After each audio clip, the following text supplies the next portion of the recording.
A TikToker's controversial arrest when citizen journalism crosses the line.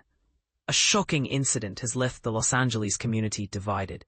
Carlitos Ricardo Parias, a well-known TikTok streamer, was arrested and charged with assaulting a federal officer during an ICE raid.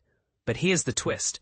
Parias had been documenting these very raids for months, keeping the community informed about the actions of federal immigration agents.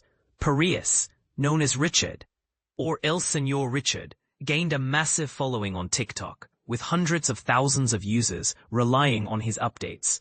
He was often at the scene, streaming and recording as federal agents detained people on the streets of South LA. His calm and respectful demeanor made him a trusted source for residents, and the city even recognized him for his community service in August.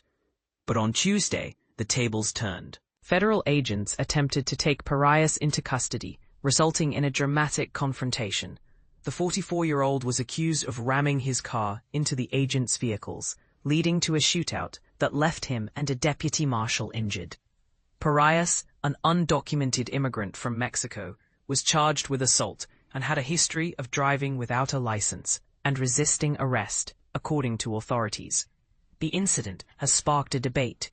Was Parias a hero or a criminal? His supporters argue that he was a vital source of information, especially during the Trump administration's increased immigration raids.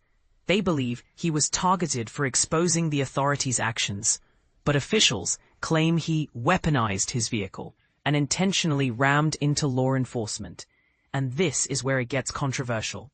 Some wonder if his citizen journalism crossed a legal line. Parias's TikTok accounts showcased a range of content from local car crashes to community events and, more recently, migrant detentions and protests.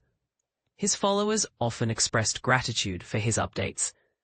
The streamer's impact was felt by many, including a woman whose mother's pupusa stand gained popularity after Parias encouraged his viewers to visit. As news of his arrest spread, supporters flooded his posts with calls for justice and prayers. The incident has raised questions about the rights of citizen journalists and the boundaries they must navigate. Adam Rose from the Freedom of the Press Foundation highlights the First Amendment's protection for filming in public, a right affirmed for both professional journalists and cop watchers.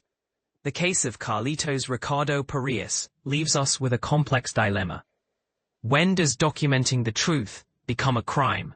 How do we balance the need for transparency with the safety of law enforcement?